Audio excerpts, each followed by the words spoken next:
It is so much easier hosting a morning show every single day when it gets to be Victory Monday almost every single week. Eagles with another huge win on Sunday against Washington. We're going to talk about it, taking all your thoughts, opinions, everything we want to talk about. Anything else you want to talk about as well. Sixers, Flyers, whatever. Trending in the AM right here on Philadelphia Sports Network. We're live, taking your thoughts in 30 seconds.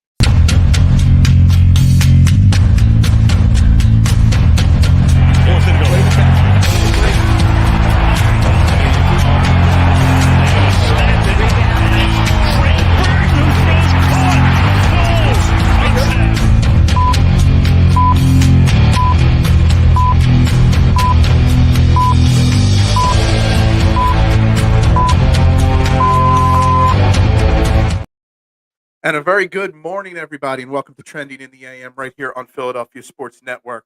We're live, Facebook, YouTube. You know the drill. Hit that like, share, subscribe, follow button, whatever button you can see on the screen. Make sure you hit it. It's free to do it. It does not cost you a thing to hit that like button, hit that share button, and subscribe button. It doesn't cost you anything to have an opinion and drop it in the comments, Trending in the AM, where your opinions actually matter. I am Phil Stiefel, your host, and I know you all got lots to say this morning, or as some of those across the pond would say, good afternoon as well. Good afternoon, Zach. How you doing today? It's right. It's let's go. Jeremy jumping in. I thought the secondary was okay, despite the numbers. Hal was just making plays. Man, Sam Howell looked like Tom Brady yesterday out there. Peyton Manning-esque yesterday, picking our defense apart. We got lots to get into as the Eagles beat the Commanders yesterday. They are the lone one-loss team left in the NFL. They win 38-31 in a massive shootout. Massive shootout yesterday down there in D.C. in that dump of a stadium. I will always give you any opportunity to trash that stadium. Let's go. Victory Monday. You're good. I'm glad you're good. A.J. Brown, is he good? I don't know.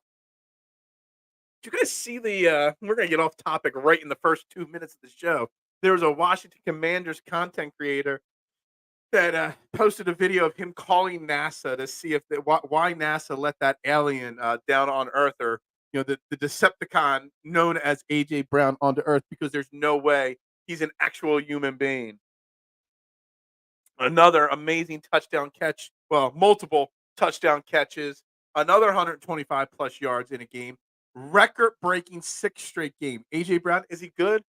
I guess AJ Brown heard me saying that Devontae Smith was going to be better than him on this show in the offseason. So I guess AJ Brown, once hearing that, decided, let's prove him wrong. Julio with his first Eagles touchdown. On a side note, K1, I gotta say it. I didn't know when this topic would come up, but I'm just gonna jump right at it. How the hell was that flag on that targeting hit to Julio Jones's head picked up and taken away? Like what? Like he was that guy literally launched himself from 3 yards away after Julio already caught the ball towards his head. They threw the flag, then they picked it up. It was disgraceful. Disgraceful. What a game it was. Was on the edge of my seat. Why did we even try to predict the score? We knew it was going to be a close game. Every Washington Philly game is close, hard fought. I think it was Ron Rivera. There was a report that Ron Rivera said that's our number one rival, not the Cowboys, not the Giants. Washington's the number one rival, right down the road. Always play them tough. How we even remotely think that it would have been a blowout, including me, I have no idea, because it never is going to be. And we let them stay in that game. Our defense had some moments. We're going to get into all the X's and O's here. Kenny Gainwell found. Yeah, where's K1? K1 saying Julio's name, not Kenny Gainwell at all to start the show. Victory Monday is always the sweetest Monday. It's All Hallows Eve. It's the day before Halloween. It's the unofficial 2-year anniversary of Trending in the AM. Technically, it was on November 1st, but 2 years ago, I started this show. I'm so happy and proud of what this show has become over the last 2 years. And only has gotten to this point thanks to you people supporting me on a regular basis, whether it was here on previous networks, on social media, whatever it may be. 2 years now of trending in the AM. Wow, wow. Um, how? Yeah. Well, are you saying Howie? And you want to talk about Howie, or how did we win that game? I don't know. Washington had spike fuel. They had a little spunk too. They played pretty well. Bobby, what's up, my man? Our secondary played awful. Got to clean it up. Look, we won.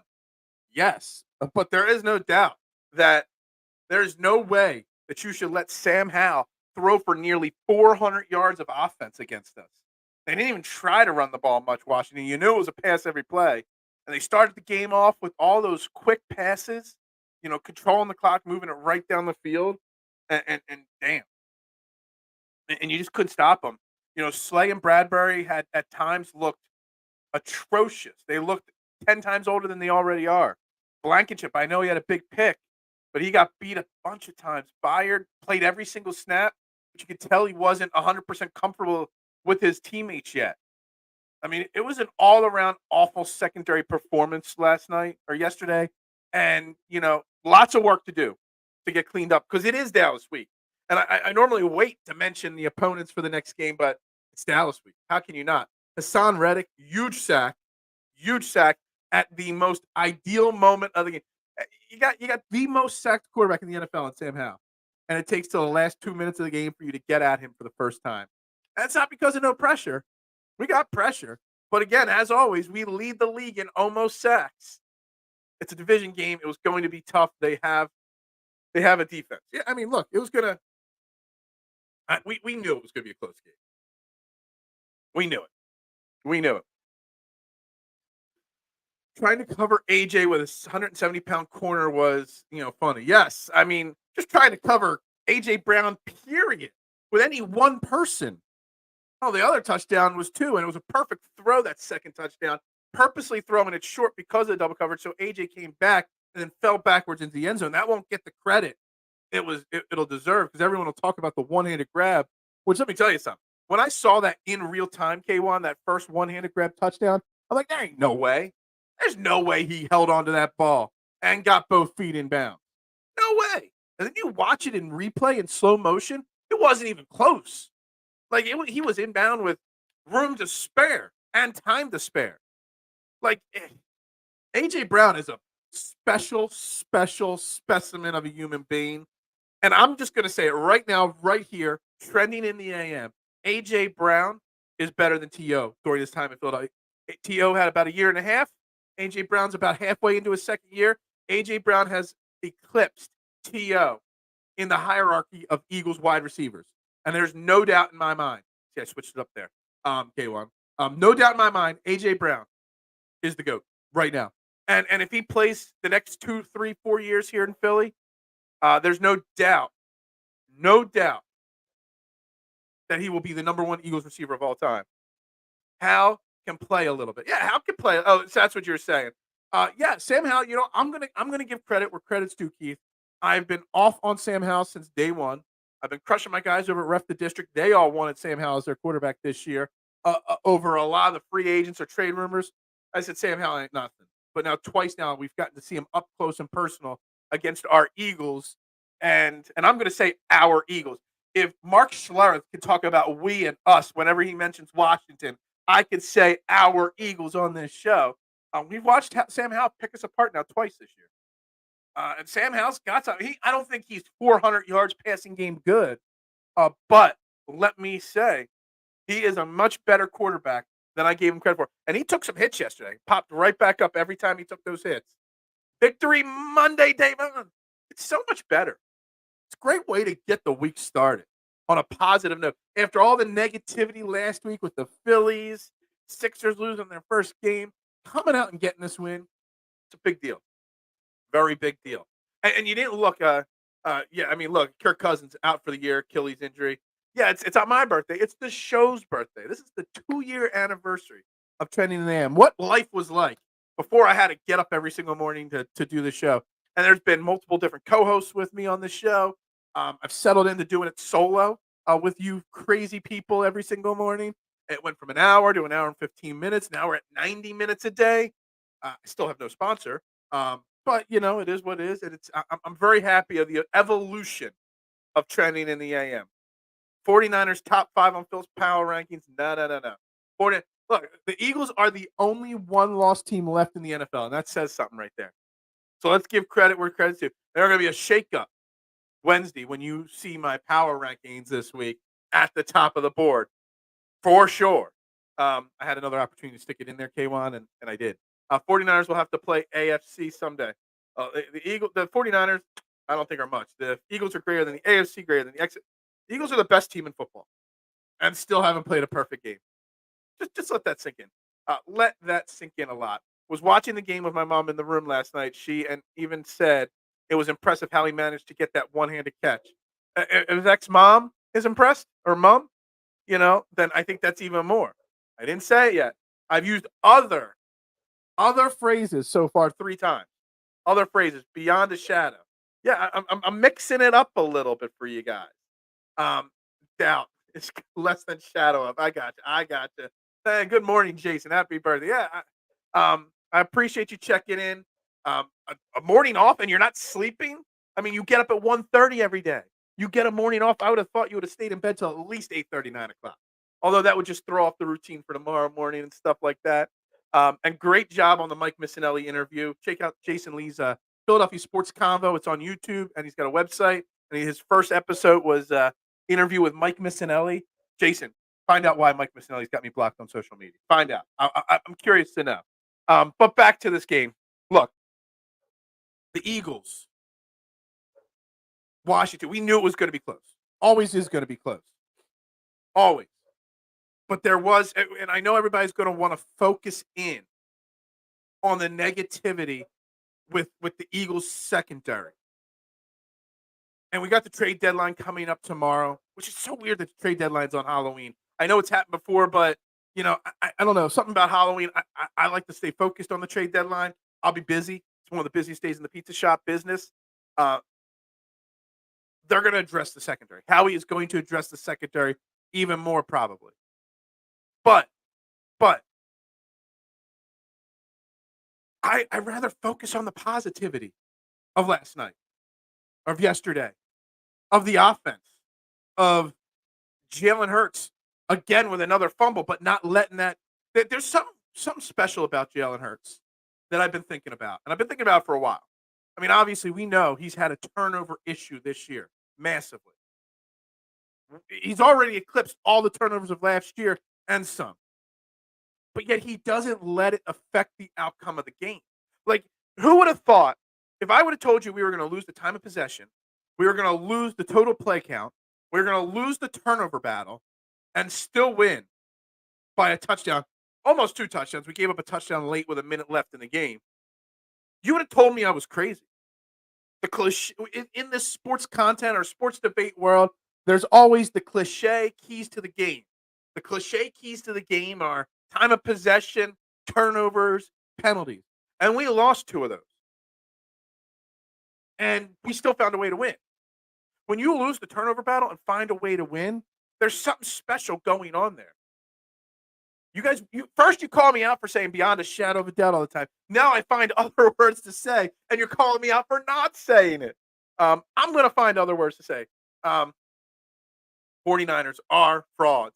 The 2 red zone fumbles made the game closer than it actually was. Yeah, absolutely. And it was so funny, Keith. I called it out on Twitter last night or during the game. I keep saying last night, yesterday. As soon as Kenneth Gainwell fumbled in the red zone, which again, red zone struggles again. Still something that's got to be cleaned up. The play calling as a whole was not bad yesterday, but the red zone play calling was sketchy. I called it. As soon as he fumbled, I'm like, he's going to get 10 targets on the next drive.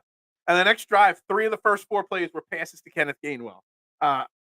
Yeah, I mean, you lose those 2 fumbles. And I don't even know if the fumble from Jalen Hurts was even on him. I thought it was. It was a tush push play on the goal line, and I won't lie, I thought it was a bad timing of use of the tush push. First and goal on the 1. You don't need to put Jalen Hurts, who's already banged up, in any form of risk there. And I thought he fumbled the ball. Then some people said if you zoom in, you see that the snap actually didn't get to Jalen properly. So it was more on Jason Kelsey. And then you also saw on another replay that I think the snap bumped off of Landon Dickerson's rear end, his derriere. So it wasn't totally on Jalen Hurts that fumble. He'll get the credit for the fumble, of course. But the fact that we don't let that affect the outcome of the game. Jalen Hurts was banged up even more yesterday than he was the week before.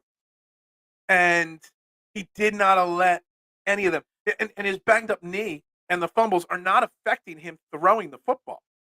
I mean, another 300 plus yard game from Jalen Hurts, another four touchdowns, did not throw a pick, did have the fumble, but again, might not have been his fault totally. But the Kenny Gainwell in the red zone experiment's got to end. And I know the trade deadline's tomorrow, and everybody's going to talk about Derrick Henry. And I don't think Derrick Henry's coming here. I'll say it now. I would be shocked if Derrick Henry's in midnight green this week. Why? Not because he's not a great running back, not because we don't need him, but because his asking price is going to be high. The Titans said there was a report that they told him that they're probably not going to trade him, meaning they would for the right price. And I'm not giving up a second or a third round pick for Derrick Henry at this point. But do you have to consider maybe starting to dress Rashad Penny for these goal line situations? Obviously, Kenneth Gainwell is not it. And honestly, why go away from DeAndre Swift? This is been my beef, and it's been my beef since day one. You go out there and you run the first drive. You run 12 plays from the 25 to the 20. And DeAndre Swift's out there for every play. And you put Kenneth Gainwell in without any flow of the game in his loins. And his first play is a red zone touch. And it never works out well. You got to get him in the flow of the game. And you've got a running back in the flow of the game, and you bench him in the red zone. It still doesn't make any sense. And he's supposedly a better blocker. Well, he's now 2 weeks in a row missed some big blocks on blitzes. So, I don't get the Kenneth Gainwell support. And I knew they were going to get him the ball often after the fumble just to kind of prove a point that they still have faith in him. And sometimes you got to do that to a guy that's got. But look, something's got to change in the red zone. The play calling was better at times yesterday, but it was also worse at times yesterday. And again, in the red zone, first time in the red zone, we sputtered quickly. Was never worked about Hurts. Only cornerbacks. Yeah, cornerbacks are still an issue. And we're going to get to the cornerbacks for sure. Someday Phil will say TMC was right. And then the end times are here. I will never, without a shadow of a doubt, say that TMC is right. The fake tush push put the NFL on notice. Oh, my God. It's not the first time they've done that. It's the first time they've had that effective a play. You're talking about the DeAndre Swift touchdown. Was it a touchdown? I know he had a big run. I think he scored a touchdown on that play. Yeah. I just don't think the tush push at that place on first and goal on the 1 yard line was necessary. You save that for third and shorts, fourth and ones, and plays like that. I joke about running an entire series all on tush pushes, but it's just a joke. I don't really want to see that. So I think it was a bad choice of timing to use the tush push, but it is what it is, and the fumble happened. Kenny got the ball back. Until I see another angle of the play, I cannot see how it's anything else. Well, that's true. I mean, yeah, it did look like he had it, and it had it ripped away from him, but doesn't take away from the fact that he did fumble the ball. And it wasn't like it was a really super, super hard hit that he took. It was a pretty basic. I could have gotten it out of his hands on that play, basically. Why do we Eagles fans disrespect Washington? BME is a great offensive coordinator. Wide receivers are all horse races, and Hal gets the ball out fast. They're not the Giants. I don't know if we disrespect them, Gregory. I'm going to slightly disagree with you on that. And Bieniemy is a very good offensive coordinator. He's doing great things in Washington, and I'm still surprised he hasn't become the interim head coach yet. Their wide receivers are great. We held Terry McLaurin pretty much in check. He did have a couple drops, which could have changed the outcome of the game. Dotson's a great young receiver. Curtis Samuel hasn't lived up to the expectations I expected when he went to Washington, but still a solid wide receiver. I don't know if we disrespect them. We have a distaste for them because they're our division rival. We get more fired up Washington week than we would for New York Jets week. I think it's just more the rivalry than anything else. Packers just extended one of their linebackers to a 4-year, $100 million contract. Didn't the Packers just lose? Why would they be extending anybody? The Packers stink. And I don't know if it's Jordan Love's not it. I mean, he might not be it.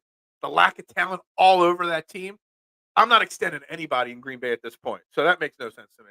We got to play a lot better with the Cowboys. Jabari, we normally wait till Wednesday, Thursday, Friday to start talking about our next opponent, but it's Dallas week. So we definitely have to play better. Dallas's offense, I mean, they looked good, but I mean, let's not say they weren't playing the Eagles on Sunday. Let's just say that.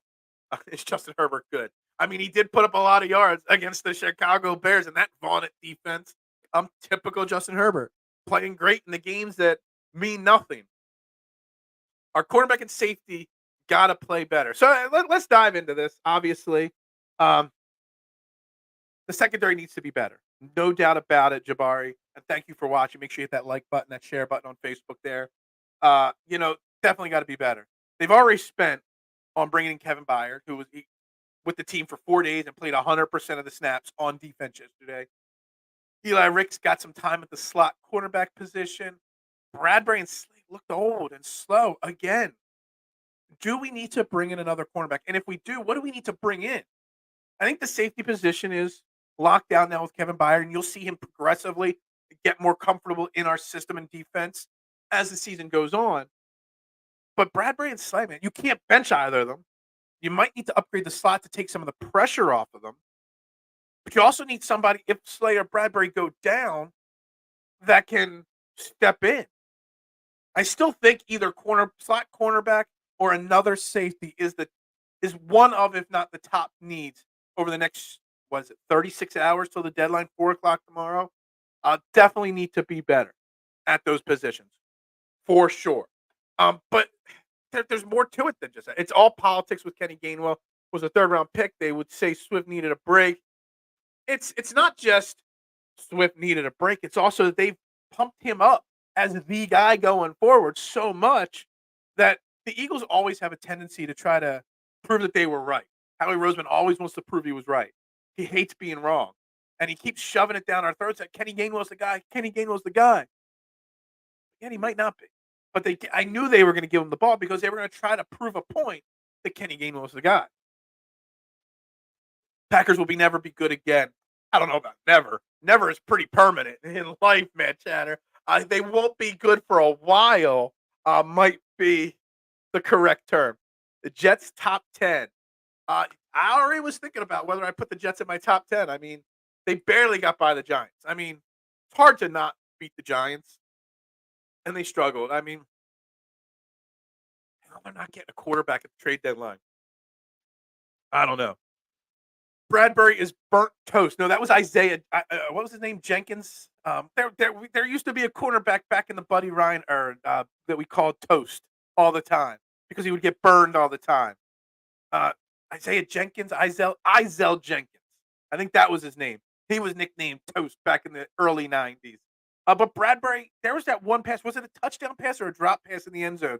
I think it was an overthrow in the end zone that he just got beat bad. And Slay, I mean, look, they're keeping plays in front of them because they have to, because they can. You can't play on the line of scrimmage with these guys because the wide receivers get past them. So you got to play back and let them stay in front of you, and that's how you get 400 yards of offense from Sam Howell. And we're lucky that Terry McLaurin. I remember at least 2 big drops specifically that Terry McLaurin had. Totally different outcome. Did Josh Joby play? I've got the stats up here, the counts. Josh Joby did not play. He played 21 special team snaps, and that's it. Did not see the field in the secondary once on Sunday. The defensive coordinator has to put our players in better position. All right, Andy Reid. I'm not going to say the players had a great game, but it's not all on them. Yeah, I would say for as much as Sean Desai was trending up coming into this week and Brian Johnson was trending down, this week I kind of think they flip-flopped. Brian Johnson coached a better game overall than Sean Desai did. There was no pressure on the quarterback. There was some pressure, but you only had 1 sack.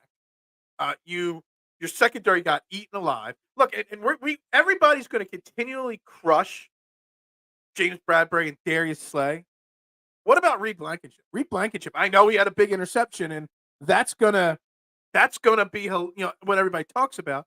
But Reed Blankenship got beat on a couple plays, and he was also in the Sidney Brown touchdown pass or the touchdown pass that Sidney Brown gave up was all Reed Blankenship being in the wrong position. He was supposed to be helping Sidney Brown in the slot there, and he wasn't. So Reed Blankenship, I called him out on social media. Something, well, he's coming off of an injury. All right, well, if you're good enough to play, you gotta be in the right position. I'm just saying, Reed Blankenship might not be as elite as he's not bad, but he might not be as elite as we thought. Kenny Gainwell should watch the game next week from the locker room. It's not going to happen. Whether we say it or not, it's not going to happen. Whatever. Time's yours. Time's yours. Yeah, time's yours. Look, I love it. I love a good Andy quote whenever you can. McLaurin had a third down and fourth down drop, and he was wide open on both plays. I remember those two. For some reason, I feel like I might be forgetting some of the other drops, but totally, that last drop that he had, whether it was third or fourth down, changes the complexion of the outcome of the game potentially. So definitely something to think about there with the secondary. The conversation got beat a few times. The conversation got beat a few times. Washington wide receiver cores are good. More importantly, Hal executed at a high level. That's the key. He did execute at a very high level. Yet they only scored 23 points while the game was competitive. Exactly. Because then they got the mop up duty touchdown. So it was really a 2-touchdown win.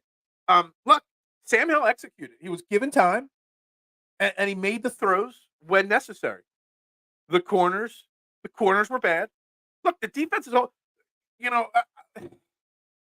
Last year, Darius Slay and James Bradbury were known as the best cornerback duo in the NFL. This year, they're one of the worst. Well, we're saying they're one of the worst. They're probably not one of the worst. I'm sure there's much worse duos than them. But what's the difference between last year and this year? Last year, they almost broke the sack record in NFL history with 70 sacks. This year, they're going to break the record of almost sacks. They probably got 200 almost sacks already this year. Pressure on a quarterback equals better play from the cornerbacks because the quarterback has to rush the throws, get sacked, period. So the lack of getting after the quarterback is affecting the cornerback play and maybe exposing our secondary a little bit more than we're used to. If we can start getting after the quarterback a little bit more effectively and actually knock them down, get some sacks, etc. How you had one sack against the most sacked quarterback in the NFL this season? That explains a lot. Let's pause to reflect how there is a lack of Rocky themes during Eagles games. There's too much Rocky themes. I always say the Rocky stuff is overdone and showing a cheesesteak on a telecast is overdone. You know what else is overdone in Philly? When we're on a national broadcast, and it annoys me because there's got to be better musicians. The fact that every national broadcast has to play at least once or twice Motown Philly by Boyz II Men. This is not a knock on Boyz II Men. I'm actually a Boyz II Men fan. They're actually a preset alert on my XM radio. But we got to be known for something better than Boyz II Men and Rocky and cheesesteaks, don't we?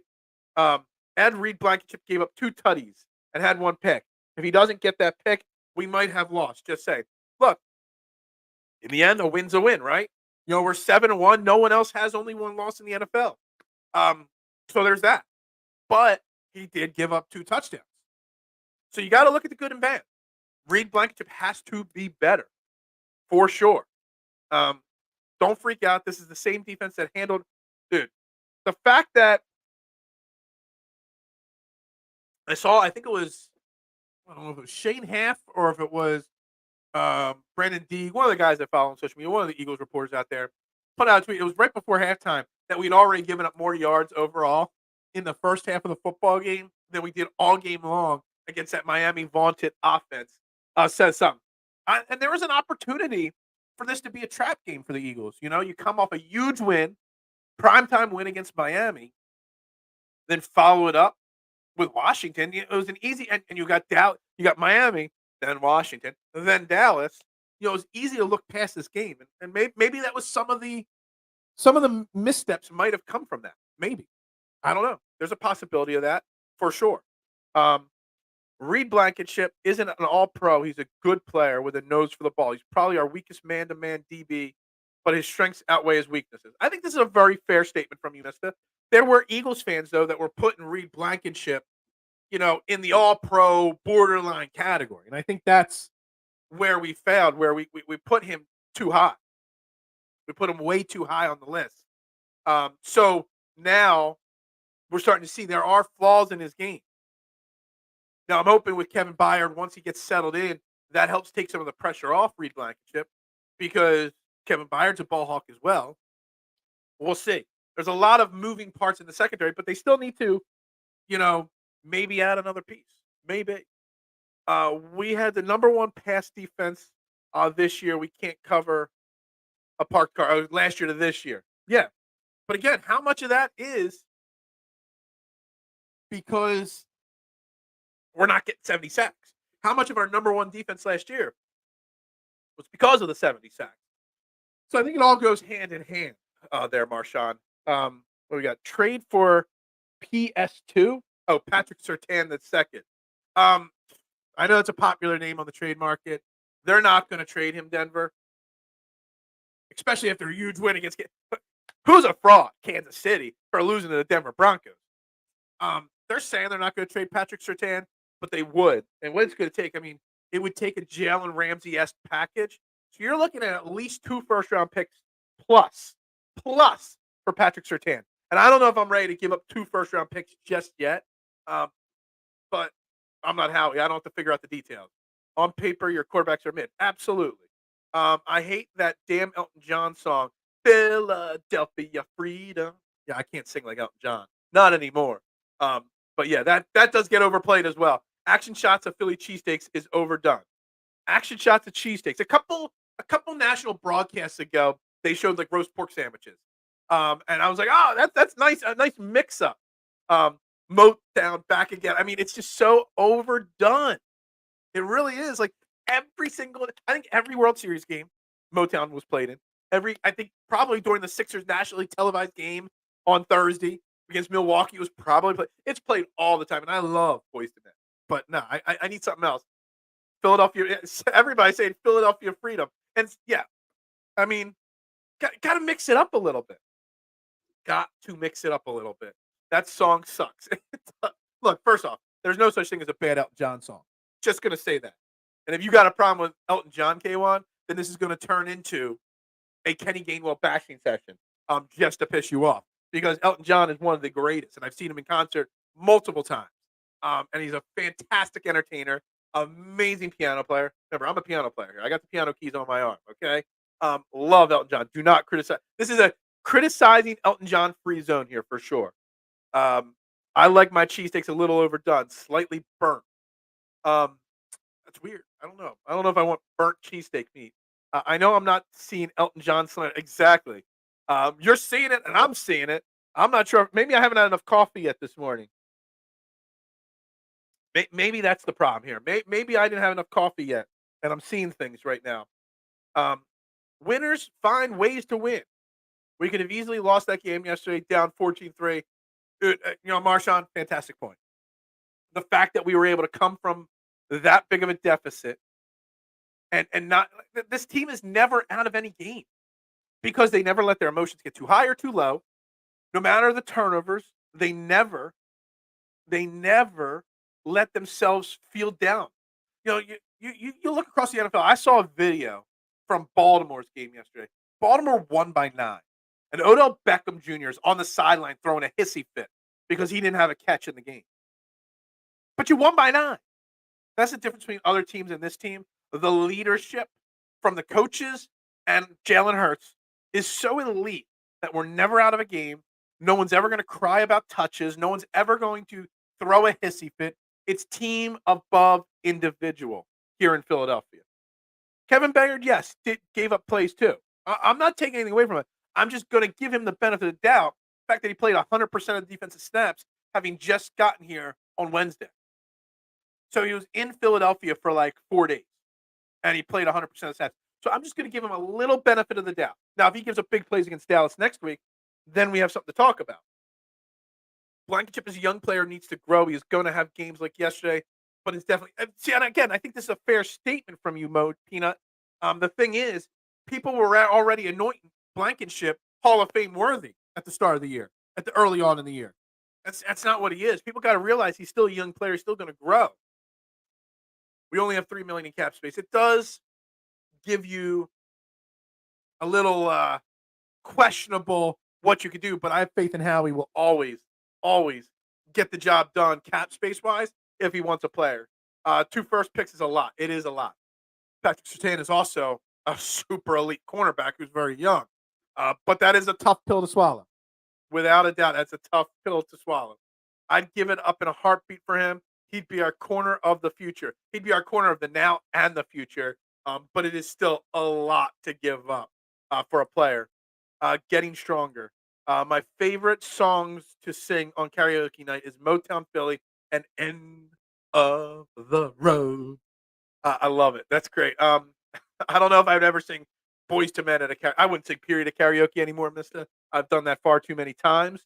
Uh, but I would definitely not be singing Motown Philly or anything from by Boys to Men. Motown Philly is greater than Philadelphia Freedom. Ugh, that's a tough one, man. 2 totally different types of music from two groups or group and an artist that I respect and love greatly. So that's a tough one there. I can't put a yes or a no on that right there. There are other Rocky songs. Burning Heart. There's other movies. There's other songs. There's other artists. There's so much more you could do other than Rocky, Cheesesteaks, Motown Philly. Elton John is Middle Earth. Get that out of here. Good morning, Eric, and salute to the Core 12. And like I said at the beginning of the show, Eric, we're saluting to 2 years straight of trending in the AM. 2-year anniversary this week of trending in the AM. Today is also my father's birthday. So this show is dedicated to him. He passed away when I was 18. Today would have been his birthday again. Well, it is his birthday again, just not with us. So shout out to Papa Stiefel, my man, on his birthday today. So shout out. It was always tough, his birthday on All Hallows Eve, because he always had to follow up his birthday with clean up our house getting egged because of my brother or something like that. Phil, Eagles quarterbacks could not cover their own shadows. They did not play well yesterday. There's no doubt about it. But there's still there's more to it than just them being bad. The defensive line's not getting the pressure that they're expected to get. I need St. Brown to get me 21 fantasy points tonight. Detroit, I don't even know. Who's Detroit playing tonight? Vegas. Oh, man, they're going to smoke Vegas. In Detroit, Monday Night Football, they're going to smoke them. You might get your 21 points, Eric. You might. I'm just going to say this. Detroit coming off their awful loss last week against Baltimore, getting embarrassed by Baltimore. They're going to be motivated to play tonight. Extra days of rest. They're going to be motivated to play tonight. And they're going to smoke the Vegas Raiders tonight. All jokes aside, Elton John is amazing. He wrote songs for The Lion King, the greatest Disney movie. I mean, it was a great song. That was a fantastic soundtrack. One of my favorite Disney movies of all time. 100%. Elton John is great. And I've seen Elton John in concert. Oh, I see this next concert. Oh, man. Oh, man, you're opening up a can of worms here, Marshawn. So Billy Joel is a better entertainer. Elton John is a more technically gifted piano player. I've seen them both separate, individually in concert. I've seen them together multiple times on face-to-face tours. I cannot pick who's greater than the other. I just know I'm entertained more by Billy Joel. He has more songs that I sing along. Elton John, though, I was always told pay attention to how he actually plays the piano, because he's actually people think of him as the showman, Elton John, but actually he's a more physically gifted piano player. If any of that just makes sense. No, Ed Reed Blankenship slander, please. We're giving him no slander for Ed. We can't slander any Philadelphia Eagle. The Eagles are 7-1. We are not slandering anybody today, period. Now, is there room to grow as we get into Dallas week here? Absolutely. Is there room for this team to be improved upon at the trade deadline tomorrow at 4:00? Absolutely. There can be, outside of Kenny Gainwell, no Eagles slander today. There's no reason to. They need to play some Frank Stallone. Mix it up a little. Hall and Oates are from Philly. Sarah Cry, perhaps. I didn't even know they were from Philly.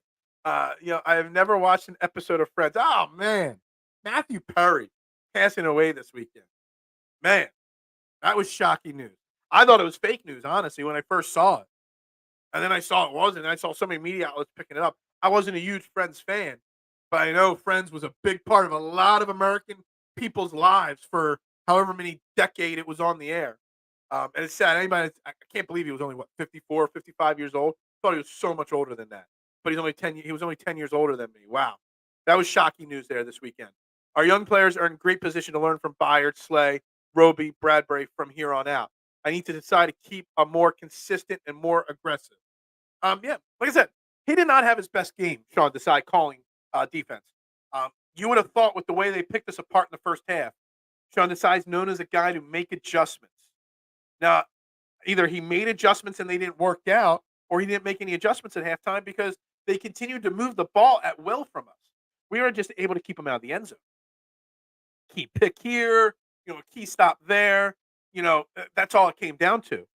Um, but Sean Desai did not have his best game, defensively speaking. Culinary school says slightly burnt is caramelization. I know you're a professional. I'm not a professional chef. I just play one in a pizza shop. I could get down in the kitchen. Hey, I went to a hotel restaurant school. I'm there. My sisters forced me to watch Friends, and I hated every minute of it. Nobody forced me to watch it. I watched occasionally. I watched it more because it was on like an hour before Seinfeld. And Thursday night must see TV Thursday nights, NBC in its prime.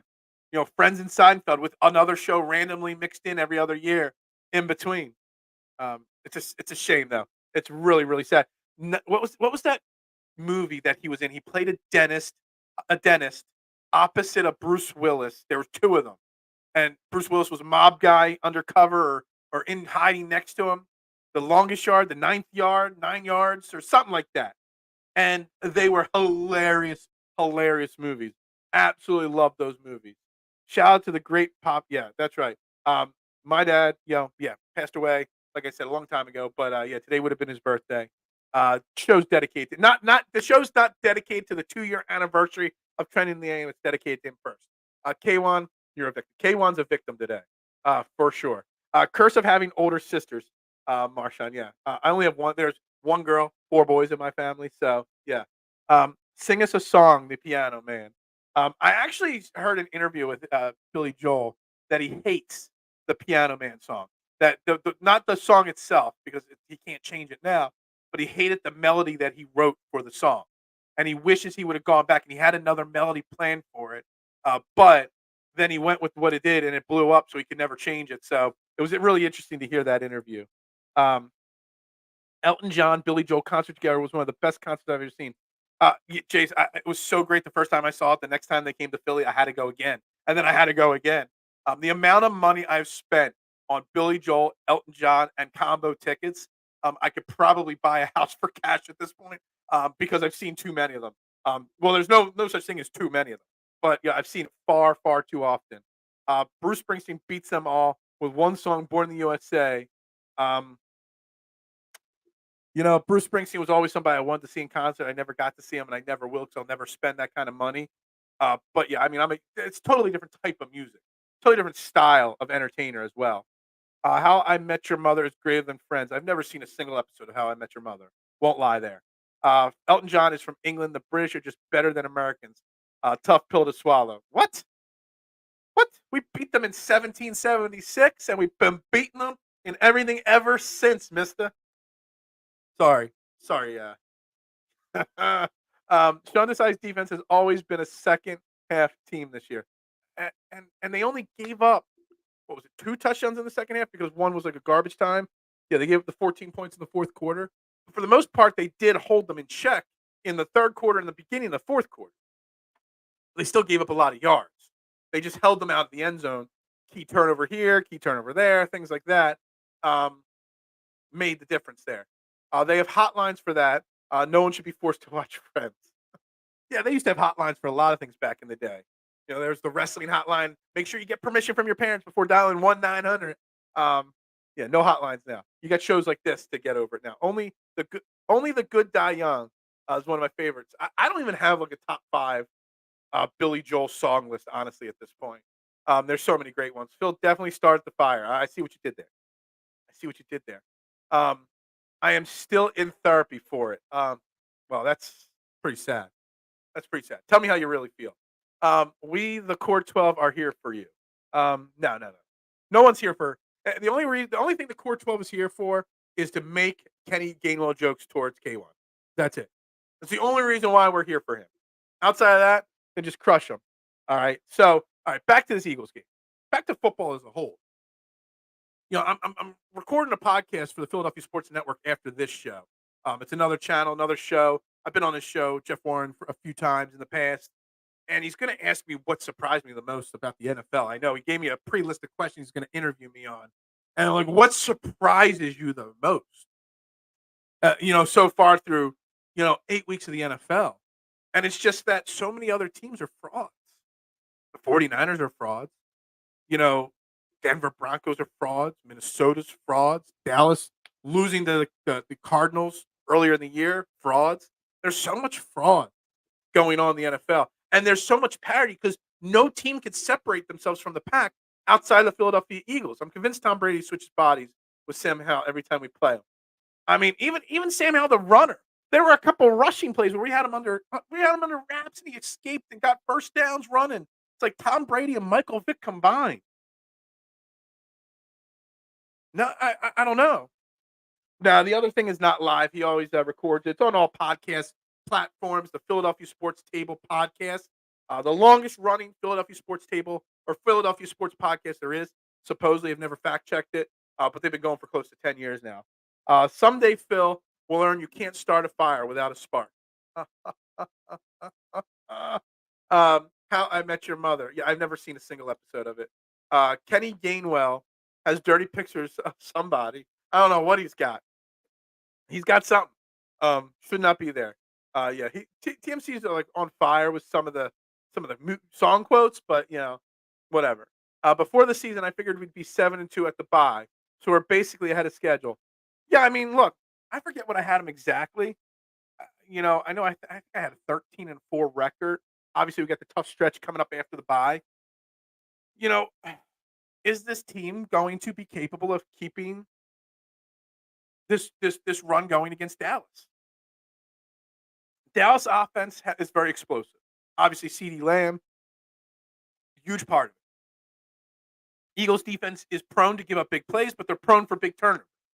Dak Prescott is prone to hang in there and make big plays to CeeDee Lamb, but he's also prone to turn the ball over a lot. What is Howie going to do today or tomorrow morning so that we can go into the bye 8-1? I need this team to go into the bye 8-1. I cannot go into the bye losing to Dallas.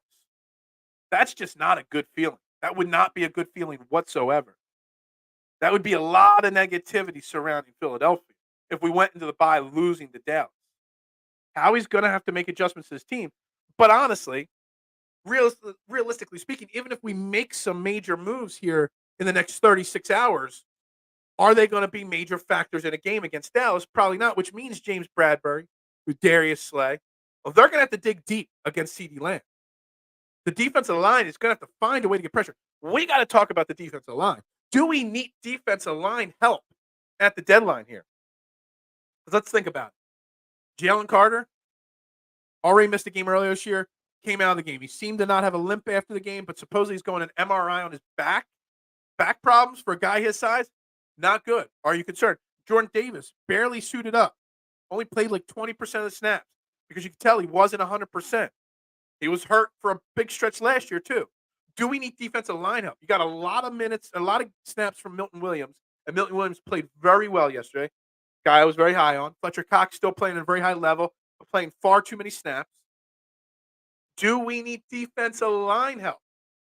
Do we need help at the defensive tackle? I don't know if Ndamukong Suh and Linville Joseph have anything left in the tank, but maybe you call them again. We might need some defense. It's going to be a very unpopular opinion, but I think we might need more defensive line help. It's something to think about right there. Cannot fall behind 14-3 against Dallas. Their team is built to play with a lead. Yeah, I think there's something to that. I do. That's going to be a long bye. We can't lose. Just putting Dallas before the bye week period is such a big middle finger to the Eagles. Like it totally ruins the bye week if you lose. Puts so much pressure on the Eagles not to lose, without a doubt. You will beat the Cowboys with ease. Well, I don't know about ease. That's what we said against Washington, and that wasn't the case. No game in the NFL is easy anymore. I think Howie trades for a running back or Danielle Hunter. I think Howie's going to make. I'm going to set it at over under 1.5 trades in the next 3.5 hours or 36 hours, and I wouldn't be surprised if it's over. Because I don't think it's going to be a running back. I don't. It's going to be defensive line help. It might be more secondary help. I know there's rumors floating around about another Titans cornerback. Name is escaping my head right now. And offensive line help. I'm bringing up the defensive line. What about the offensive line? So I got two things that I want to bring up about the offensive line, and one of them I've already brought up, and I brought it up again on Twitter last night after the game, is the lack of our running game being effective kind of correlates with the time that Cam Jurgens has missed. And Cam Jurgens is technically eligible to come off IR this week. Haven't heard any rumors whether he will or not. And with the bye week next week, maybe they make him sit one more week, get fully healthy. But Eagles running game, very effective. Cam Jurgens gets hurt. All of a sudden, it's not as effective. Correlation there? Maybe. Suarpeta, not been good. He went out yesterday for, I wrote it down. He missed 6 plays at the end of the first half last night, or yesterday. Tyler Steen, rookie, stepped in. And it was only 6 plays, so very, I dropped my pen. Oh, gotta have my pen in my hand. Tyler Steen steps in for 6 plays, very small sample size. But I didn't have any problems. Those 6 plays, he actually, as soon as I saw him come in, my eyes were laser focused on him. And he actually played well. Then Suapeta came back in the second half and was a problem again. The Eagles need offensive line help. Just as much as they need defensive line depth, they need offensive line depth. I don't want to see Jack Driscoll on the field anymore. And you need a better option than Suapeta if there is another injury to Cam Jurgens down the line. By the time we play Penny, he'll probably rush for 150 yards in a game for how backed up he is with no playing time. Is he backed up? He needs a little release. Is that what you're saying? How fat is Penny that he doesn't see the field ever? How pissed is Penny? Is more like what I would say. We need to bring Sue back. I would not be against bringing Ndamukong Suh or Linville Joseph back. I wouldn't. I'm really concerned about our depth on the defensive line, especially with the fact that Jalen Carter's getting banged up from time to time. Jordan Davis banged up last year and this year. Fletcher Cox is playing far too many snaps. We're going to get to the playoffs, and he's going to have nothing left in the tank by that point. But there is a big difference. Fletcher Cox and Brandon Graham, both guys, ended their careers sticking it out in Philly for one final run. Brandon Graham, not doing much. Fletcher Cox is like a fountain of youth. Brandon Graham, not so much. After Bradbury's performance, it's how he traded for a starter. You're not the amount of money you're paying James Bradbury and Darius Slay, Marshawn. You're not benching those two guys, no doubt, no way. But you might bring in a better slot corner. You might bring in some depth in case they have to miss some plays, or maybe so that they're not playing 100%. They're playing 100% of snaps. Maybe you rotate in some guys to keep them fresher. Maybe that's what you do. That's the difference between college and the NFL. Jalen Carter can dominate for a few games, but can he be professional enough to take care of his body and play for the full season? Now, I don't know what his injury exactly was, mister, or how it happened, but it was definitely, I think I saw it was his back, and they do have an MRI scheduled today. And I'm not saying he's not taking care of his back yet or his body yet. I'm not ready to say that he's got any issues there. But, it's something to monitor. And it's also something to monitor that once you go from Jalen Carter, Jordan Davis, and Fletcher Cox to Fletcher Cox, Milton Williams, and Marlon Tupelodu, big difference. Opeta is a problem in the run game and the pass game. And look, honestly, if Cam Jurgens doesn't play, I know it's Dallas week, but man, I'm putting Tyler Steen out there. Tyler Steen in 6 plays. And there were 6 effective plays. Opeta is not. Brandon Graham is still out. I got the snap count up. Let me pull it up. Brandon Graham played 14 of the 72 defensive snaps, 19%. That's it. On another note, Derek Barnett had 7 snaps and Nolan Smith had 4 sacks or 4 snaps. So 11 snaps between those two. Two things there. Nolan Smith and Derek Barnett. Derek Barnett hit Sam Howell from behind when Sam Howell scrambled for a play when he got flushed out of the pocket. I am shocked that Derek Barnett did not get called for a penalty there. It wasn't a penalty, but it was borderline, and it was Derek Barnett, so that normally means penalty. And Nolan Smith had 1 tackle in the game. It was on special teams, and it was Britton Covey that he tackled. Britton Covey had that one big punt return, and he only got stopped because Nolan Smith shoulder tackled him to the ground. At least we know Nolan Smith can tackle. Um, but yeah, Brandon Graham, Brandon Graham needs, I don't know. He just might be spent at this point, honestly. It really might be. It might be time to consider. Um, was it again? 14 snaps to Nolan Smith's 4.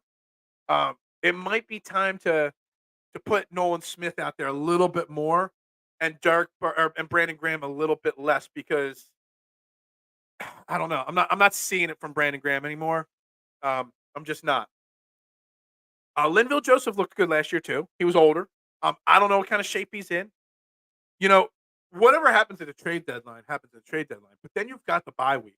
So expect Howie Roseman to scour the waiver wire, the free agent wire. If you've got a bye week, it's a perfect time to bring in bodies to learn, to get them in shape, to get them in game shape, that is, and do a lot there. So whether it's Joseph, whether it's Sue, whether it's somebody else, I would not be shocked if Howie, I would say, let's not even say over under 1.5 trades. Let's just say 1.5 new bodies that are brought into this team over the next week, 36 hours to 7 days. You're going to see 2, 3, 4 new bodies on this team. Not practice squad guys that get cut the next day for another practice squad guy who gets cut the next day for another. How he manipulates that practice squad so much. But, they're going to bring in some bodies here. They have to on the lines on both offense and defense. Brandon Graham is on E. He is definitely on E right now. The right guard taps Kelsey when they do the silent count. Probably doesn't trust Steen with that responsibility yet. I saw somebody else bring up that silent count and the tap and stuff like that. First and foremost, before I even address that, the fact that Washington couldn't hear their own snap counts because so many Eagles fans took over that dump of a stadium on Sunday. Gotta love it. Gotta love, again, Nick Sirianni handshaking every Eagles fan after the game in the crowd. But I also saw brought up maybe, the offensive line needs to figure out a different way because they basically know the defensive line when the Eagles are going to snap the ball because of that silent count tap that they do with Opeta, Steen, Cam Jurgens, whoever's out there. Maybe there's got to be a different way to do it because it kind of gives away when the ball is going to be snapped, and it gives the defensive line the opportunity to just jump the count right away. Um, I would have faith in Tyler Steen doing it because Stu Opeta isn't doing anything out there. At least nothing positive, in my opinion.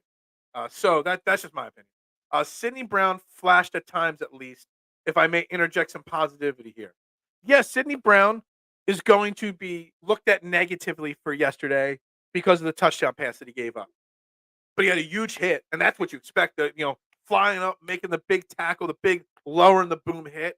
He played well. I saw him in the slot, saw him in safety. He was all over the defense, playing different positions. And he's a rookie. Sidney Brown's got potential. Now, is some of his issues because also Bradbury and Slay aren't playing well? Are some of his issues because Kevin Byard's new to the defense? There's a lot of things there. But there are flashes of very good positivity you can take away from Sidney Brown. Let's do a quick reset here. It's 9 a.m. in the morning here, right here on Trending in the AM, celebrating 2 years of morning shows right here. I can't believe it's been 2 years. Make sure you hit that like button. We're at 18 likes on YouTube, 8 on Facebook. Likes, shares, subscribes, follows. It's all free to do. And it greatly helps this show continue to grow. So that in 2 years, we're still doing it, whether here or somewhere else or big time. Who knows? Who knows? But every like and share helps me greatly compete with the big wigs that got the big budgets to promote their stuff the right way. So please hit that like and share button and make sure you follow me personally, Phil Stiefel, on all social media accounts, everywhere you can find me at Beard of Knowledge. If you just Google search that on any platform, you'll find me there. So shoot me a follow as well. I'm right back to the comments after that. But yes, please like, share, retweet, subscribe, follow, whatever you're doing, wherever you're watching it. I love watching Philly keep going. It's like they don't run out of fuel. Washington's defense looked tired in the second half. Look, there's some positives and there's some defenses to that. So the way the Eagles practice, the way they keep their guys fresh, definitely makes them a fresher team later in the season and later in games. On the flip side, maybe it's also, some less reps, so they make some more mistakes, you know, throughout games. I don't know. There's positives and negatives, in my opinion, to it. Lots of parity. Love it. There is so much parity in the NFL right now. You could just go through just yesterday's game. You know, the Jets barely beating the Giants. Jacksonville's now what, 5 wins in a row? Tennessee beat. I was ready to put the Falcons close to the top 10, and the Titans beat them. Carolina getting their first win of the season. You could go obviously to the Chiefs and 49ers both losing yesterday, and not even to like really good teams. You know that the Broncos stink. The Bengals. Well, at least the Bengals are a good team, and I actually predicted the Bengals. I was actually 10-3 against the spread this week on Sunday games, so that is what it is. Lots of parity in the NFL, and I love to see it. But there's parity in the NFL, except for with the Eagles, because the Eagles just continue to win. When you prime time again. So we got 4 o'clock or 4:20 game on Sunday against Cowboys. Then we got the bye week. Then the week after that, we're Monday Night Football. So we're 7-1. That was week 8. So week 9, we're 4 o'clock. Week 10's the bye. Week 11, we're Monday Night Football. Had to do some finger counting there. Yeah, I'm not sure, but I think I understood what he meant. Phil, Falcons are bottom 7. Falcons did not play well. They did bench Ritter, I guess, or maybe he got hurt. I don't know, but I know Tyler Heineke played a little bit. Agreed. Mistakes happen. It's how you respond to them, and that's the thing. And I think that's what makes this Eagles team so special is the fact that they don't respond negatively to mistakes. They haven't yet. They don't. When they make a mistake, they buckle down and they just don't lose focus on the goal. They have trusted. Look, we can criticize the offensive coordinator, the defensive coordinator, and their game plans, lack of adjustments, whatever. We could criticize a player for making a misplay, but they know what the game plan is going into a game, and they stick to it with minor tweaks and adjustments here and there, and they stay laser focused on the goal, which is to win. And they don't ever. I wouldn't be shocked if this team was down 21-0 and they made a comeback in a game. Like they're never out of a football game. They're just not. And as long as you have Nick Sirianni and Jalen Hurts at the helm, I don't think they're ever going to be out on a game. They're just not. So we'll see. We're going to see. We're going to learn a lot of this team over the next 4 to 5 weeks. Also, obviously with Dallas, then after the bye, San Francisco, Buffalo, Kansas City. It doesn't get more of a juggernaut of a stretch of games than what the Eagles have now in front of them. Luckily, they have the bye in a week or so, in 2 weeks to kind of rest up a little bit. But it is going to be a huge, tough stretch of games for this Eagles team coming up here. Of course it is, and I'm going to use it without a shadow of a doubt. I don't even know, K1, to be honest. What do I mean? They benched their quarterback, Phil. So Ritter was benched, not hurt or anything like that. Yeah, I mean, I don't even know why you would bench him, honestly. You're trying to see what you got in him. You've seen what you got. You're not going to win a Super Bowl. You might as well keep letting your young quarterback learn and grow, because if you don't, you're risking, stunning his growth, or you're just going to have to start all over again with another young cornerback next year. If you're doing power rankings, look at competition. I always look at competition. Did you see that Gainwell was supposedly replying to DMs? I saw that, Kyle. I don't know if anybody asked anybody after the game about it.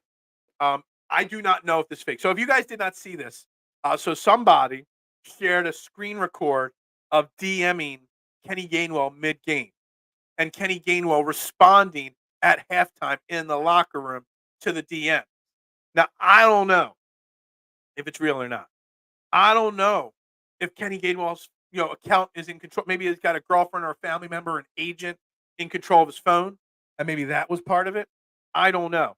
But if it comes out that Kenny Gainwell was DMing people, trash talking people at halftime of a game that was tight as can be, I would be shocked if Kenny Gainwell was not suspended by his team, by the Eagles, because you cannot let it come out that that was real and that players are on their phones at halftime of football games. You can't let that come out. So even if it is real, the Eagles and Kenny Gainwell are going to be denying if they don't want to suspend him, because that is shocking. I still don't know if it was 110% believable. My best guess that if it was really his account, that somebody else is in control of his team phone, like he's got an agent or family member that shares access to his account.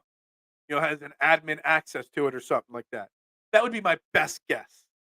But if that is really the thing, get him off my team right now. And it has nothing to do with the fumbles. That is a lack of focus right there. It's sick. It's sick if that's true. That Chiefs Broncos game was supposed to be a guaranteed victory. Someone put their mortgage on that bet. Yeah, I mean, I knew as soon as I saw the weather that it was going to snow a lot and stuff. I knew it was going to be a tougher game or a closer game. But man, you can't lose the Broncos, and it's a division rival game. Broncos might get up a little bit more for a Chiefs game than anybody else, but that's shocking. Mahomes and Kelsey and Swift losing to the Broncos, pathetic. Must win week 9. Interesting question or comment or statement. I don't know if this is a question or a statement here from Eric, but this is very interesting. Is week 9 against the Dallas Cowboys, when you're 7-1 going into it, but you have the bye week right after it, is it must win? And honestly, Eric, I'm going to say yes, it is must win. You absolutely must beat Dallas in week 9. So you can go into your bye week 8-1 with all the confidence in the world, the ability to get healthy and ready for that tough juggernaut schedule out of the bye. Yeah, it's must win. You go into the bye 7-2, losing to Dallas, or 8-1, beating Dallas. The perception, the feeling, the emotions, everything is totally different there. Yeah, must win. Must win. I mean, even if we lose, we still get the lead in the division. We're 1.5 up on the Cowboys right now in the division, so technically we would still have the lead in the division. But you don't want to lose that game. You want to separate yourself from your opponents. You want to separate yourself, and this might be the title of a show. One day this week, I might actually say Eagles must win. Is this must win? There's definitely something to that there. I want to get into it. The team really should be 8-0. The Jets' loss was embarrassing. The boys are coming together, though. Tommy, thank you for commenting. I greatly appreciate it. If you haven't, make sure you hit that like and subscribe button. We're here every single morning, 8 a.m., talking all things Philly sports. We could have been talking Sixers today, but we're staying pretty focused on our Eagles this morning. We should be 8-0. And I said it before, I hate the whole trap game and look ahead game. And that's what the Jets game was really. Came in and we just looked ahead. We looked past them. We thought the Jets and Zach Wilson would roll over and play dead for us. They didn't. And we let them beat us. We beat ourselves. And the boys are coming together though. That could be a double-edged comment there. I know you mean the Eagles are coming together. Cowboys came together a little bit yesterday, and they beat the Rams. The Rams aren't a good team. They're not a bad team, but they're not a good team. And they smoked them, and they had some special teams and defensive touchdowns and stuff. Dallas is a ball hawk team, defensively speaking. You can put up a lot of points against Dallas and their defense, but if you turn the ball over, they're going to find a way to get it into the end zone more often than not. So we do have to clean up the turnover issue. Can we finally not have a game with a turnover next week? That would be very important. Phil would definitely trash talk people on X if it was a big league ball player. I don't trash talk anybody. No. I have never. I think in the very beginning, before I even started podcasting, or at the very beginning, I used to pick fights occasionally. Um, but ever since I decided to take this stuff semi seriously, I have not picked a fight with anybody. I don't know why Mike Missinelli's got me blocked, Jason. I'll still throw that out there to you. But I've never picked a fight with anybody. I haven't, and I have a reason to pick a fight with Mike Missinelli, and I didn't. But I just I don't know. I don't do that. I don't trash talk people. I don't DM them bad things and stuff like that. I don't do that. I keep it fun, friendly, and light. I do. Translation: Phil has issues at work with people being on their phones. No, I let all my employees have their phones on them all the time. I mean, if you don't let your employee at a pizza shop have their phone on them, they're just going to say, "I got to use the bathroom, watch the phones, and go sit in the bathroom for 5 minutes playing on their phone." So I just let them have their phones on because you kind of have to. Next weekend going to be high scoring game, which means it's going to be 17-14, right? Everything says it's going to be another 38, 30 something shootout, but it's probably going to be like 17-14, right? I don't know what the weather's going to be. Is it in Philly or Dallas? We're home next week, right? We are at home right next week, right? I got to double check this real quick. I think we are week 9. Uh, uh, it's a 4 o'clock game. Yeah, it's at home. I don't know what the weather's supposed. Actually, I know Saturday's supposed to be really nice, so Sunday might be fairly nice. So yeah, I hope Jalen Carter's healthy for Week 9. He circled the game verbally on draft night. Yeah, like I said, I'm concerned about Jalen Carter and Jordan Davis and their health. I am. And I'm going to be concerned about it for a long time. And I know Milton Williams and I know some of these guys have filled in well when those guys are out. But Jalen Carter, Jalen Carter needs the bye week. This week would have been a better week for the bye week. Jordan Davis needs the bye week. He wasn't even listed as a for sure play. They had to make him warm up on the field before the game to see if they could even play. Yeah, pretty much, Mister. That was basically what I was getting at. Taylor Swift lost to Mrs. Wilson there. I can't call Taylor Mrs. Kelsey yet. Um, Actually, Travis Kelsey will probably take Swift as a last name if they ever did get married down the line. I'm just saying. Um, Look, Taylor Swift jokes aside, it was a rough night for the Swifties for sure. Was that the first loss? Did the Chiefs' other loss come during the Taylor Swift Chiefs era? I don't know. I read, I don't know if it was true or not, that Taylor Swift's going to put on a free concert for Kansas City Chiefs season ticket holders. Um, as thank you for welcoming. I don't know if that's true or not, but that's kind of hilarious if that is the case. I'm over the Taylor Swift stuff. I don't get upset about it like other people. I get why it's such a big deal. Big money being made with Taylor Swift being involved in football. I want to see Hurts passing to Agent Zero more. Let me get back to the box score from yesterday because I'm pretty sure, and don't quote me on this till I pull up the box score here, that Kenny Gainwell had more catches out of the backfield.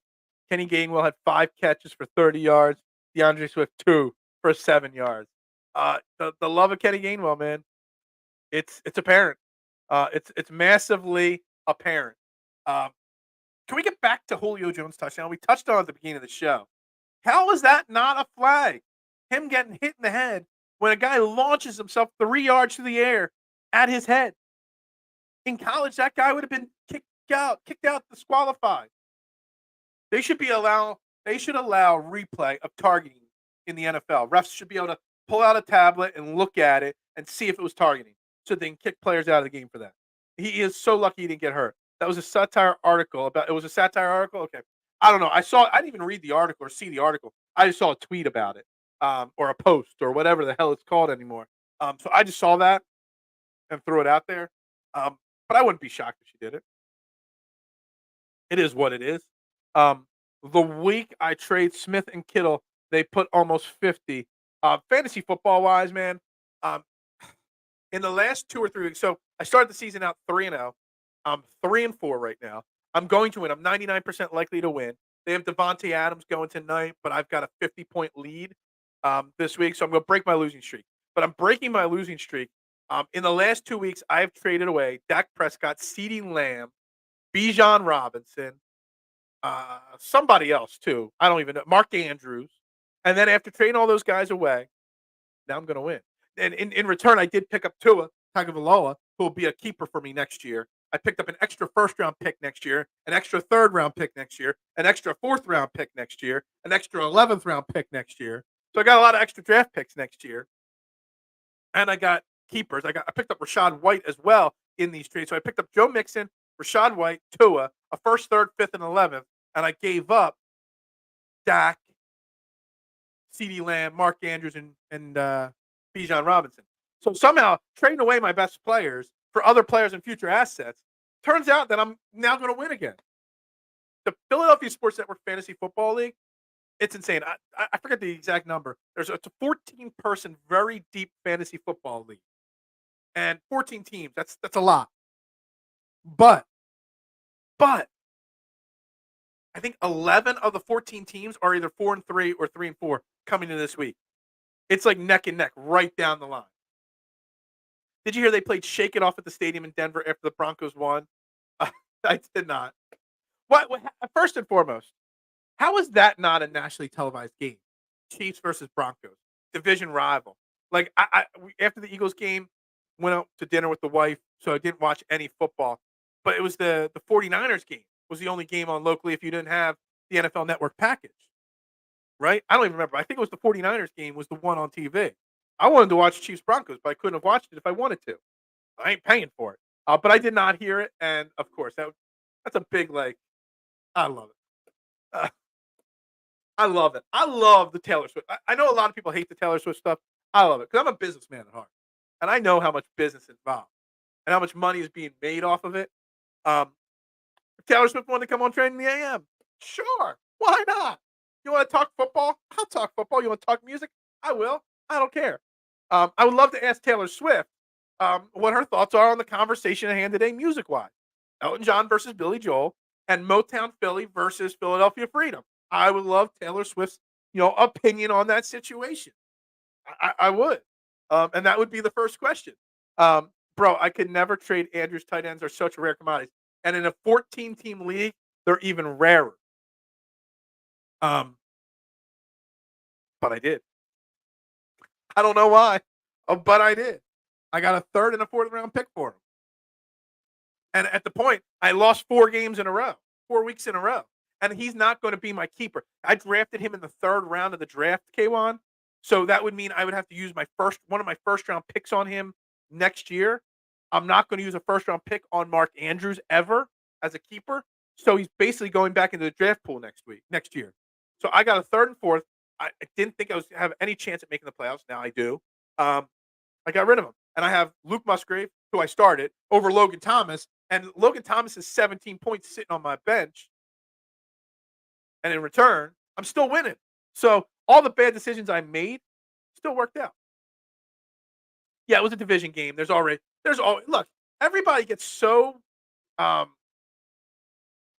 everybody always thinks these division games don't mean as much as they do. They do. Like, they're closer. Any team can win a division matchup. They're closer games. There's bad blood. Every team, you could be 0-16. Your last game is against a division rival in any division in the NFL. It's going to be a hard-fought game, without a doubt.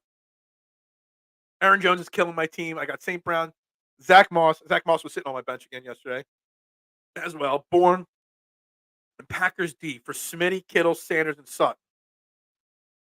If it's keeper league and you can keep St. Brown, that's great. But I don't know. Smitty, Kittle, Sanders, and Sutton is the better end of that deal. I think you might have sold low on Devontae Smith there. My little sister's a bigger Eagles fan than me. She's the first lady of the Eagles Mafia. Lower bowl, 50-yard line, every game. Yeah, I mean, I don't go to the games. I don't get excited to go to games. I'd rather stay home and watch on my big screen TV. So you're basically out. So you decide to sell for. I thought I was out, and then they pulled me back in. I did decide to sell for next year. The Bijan Robinson trade was me just being frustrated that he had 1 carry for 3 yards last week because he had a tummy ache. But I got a first-round pick next year for Bijan Robinson, who I couldn't keep anyway. And I had already picked up Joe Mixon and Rachaad White from Tampa Bay in other trades. So, a little frustration trade there. I get a first-round pick and I got 2 picks, first round and a later pick for Bijan Robinson. I forget what the later pick was. But there was a frustration trade there. But yes, I thought I was out. So I traded away my team because they were stinking. And then they pulled me right back in. I think I'm I faced either the first or second place team this week. I'm in 9th place, tied for, with all the other teams that are 3 and 4. But I'm in 9th place, and they pulled me right back in this week with a big victory over top 2 team in the league. So we'll see how it shakes out. Unless Devontae Adams, of course, goes for 50-plus points against Detroit tonight, which I highly doubt that is going to happen. So I'm already calling it a win this week for my fantasy team. All right, we got the final 10 minutes of the show, guys. Whatever else you want to talk about, the time's yours. As Andy Reid would say, time's yours. We do have to end right at 9:30 because I got another recording to do immediately after the show from my man Jeff Warren at the Philadelphia Sports Table podcast. Great guy. And I always recommend to all my followers to always check out their podcast. They do great work. It's not just Eagles. I mean, they bring in guys from guys and girls from all over the country to talk Philadelphia sports and the Philadelphia sports opponents and stuff like that. They do a fantastic work there. But I'll be recording that tonight. If you're following me on Twitter, I'll obviously share that stuff out once they post the recording on their platform. Sixers, 2 big wins this weekend. Not sure if anybody's excited about that or not. The Joel Embiid and Tyrese Maxey show looked pretty solid through 2 games, the last 2 games. Dynasty will make you do crazy things. It's not a dynasty league; it's just a keeper league. But yeah, just having the ability to trade future picks, um, man, knowing so you can keep anybody outside the first 2 rounds, and it's 14-team league, and it counts for whatever round you drafted them in or they were drafted in. 2 rounds ahead is where you keep them. So Tua was an 8th round pick last year. Me trading for Tua, um, I could keep him in the 6th round next year if I want him to. My lineup now: Hurts, AJ, St. Brown, Deontay Johnson, great wide receiver core, Aaron Jones, Zach Moss. Your flex is Nico Collins. It's a good team. Your running backs are weak. With Aaron Jones being injured and not playing much, your running backs need some work there. But the rest of your team is so damn good. I can't believe people were giving Blankenship crap for being a little slow coming back from injury. I did. Look, and I know he's coming back from an injury, but if you're out there, you got to perform it. And some of those he made some mistakes. He made a great pick. He's a ball hawk, whatever. But Reed Blankenship deserves some of the blame for the defensive woes yesterday that were there. Plain and simple. If he's going to play, because I think he played 100%. Let me pull it back up here. Yes. Blankenship played 100% of the snaps yesterday. So you got to call him out for that. You absolutely have to. If he's going to be out there 100% snaps, you got to play. But yes, he was coming back from an injury, so he might be better next week. Waller is your tight end. I see the secondary comment. Darren Waller, for sure. How do you think the Sixers look? Maxey is better than Harden. Look, the Sixers, to me, are a work in progress. They're 2-1 on the season. They've beaten the 2 lesser teams, and they lost barely to the Bucks. But I don't think that Bucks game was as close as it was. I think the Bucks collapsed a little bit down the stretch. I think the Sixers look great, considering all things considered.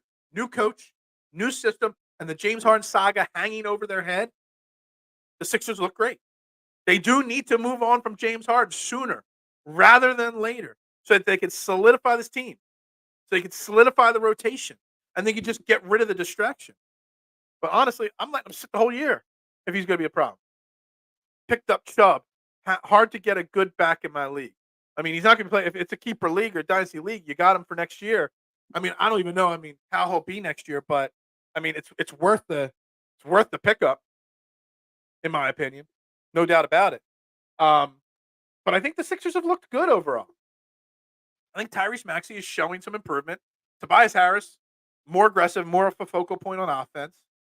I'm still not sold on DeAnthony Melton starting, but he's doing okay.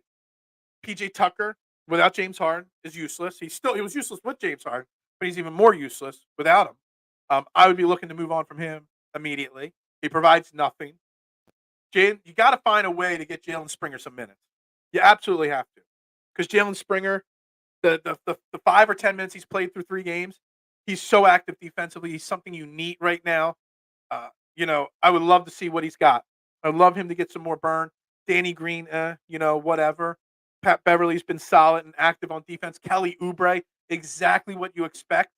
A guy that's going to score a boatload of points some nights and miss a boatload of shots. But he's a gunner that we haven't had on our offense off our bench in years. Just a guy that's going to go shoot or go take buckets, go shoot buckets every single time. He is not going to hesitate shooting. So Kelly Oubre, very good. Joel Embiid was a little iffy in game 1, but's played really well games 2 and 3. It's a work in progress. The Sixers team is going to be a massive work in progress for the next 2 months. I'm not going to fully know or judge this Sixers team till January, till February, till we really know what this team is. I like the Sixers guy you had on last week. Which one? I had multiple. Sean Barnard. I also had Justin Crosby, both Philadelphia Sports Network guys. And we'll have him on again, Justin. I'll have the whole entire Philadelphia Sports Network added like 5 new writers this weekend. So make sure you're following Philly Sports Network and go into their website, phillysportsnetwork.com. Pop up, they'll say join the newsletter, read the newsletter. It's a great way to remember to check out all the articles because they got some great talented writers there. Morey needs to get more creative. Look at other teams to make different offers. Levine, look, the Bulls are already blowing up. There's already drama in Chicago. How any team can have massive drama 3 games, 4 days, 5 days into the season? We're not even a week into the season, and there's drama in Chicago. Maybe. Oh heck, I forgot which one. I think you're talking about because I think you said it during the show after they all left. I think you're talking about Justin. He was the first time on the show. The other guy has been Sean Bernard has been on the show close to a dozen. Again, we're into 2 years, so you guys might not have all been watching for 2 years, but for over the last 2 years, Sean Bernard's probably been on this show, a dozen times or close to it. So yeah, and we need to look at getting Drummond back. I don't know. Paul Reed's okay. I haven't seen any major growth from Paul Reed. He still seems to be the same player he was last year. We haven't seen him at the 4. He had one opportunity, I think it was in game 2, to take a 3-point shot. It was a rush, stupid shot at a bad opportunity. But I'm not worried about Andre Drummond or the backup center just yet. You still got Mo Bamba sitting there. $500 super chat time. Yep, I wish. Springer for Seth Curry. No. I'm not getting rid of Springer, especially not for Seth Curry at this point. I think there's a lot of potential in Jalen Springer. He's young, he's controllable, and he's a great defender. That block from behind he had last night is just a small little glimpse of what Springer is capable of, and we got to get him on the floor more often. We really do. They're running at 10-11. Daniel House has gotten some burn. They got a 10-11 man rotation, but the starters are playing a lot of minutes, and that'll be concerning later on the season. But we'll see how that goes. Anyway, let's start the wrap up here.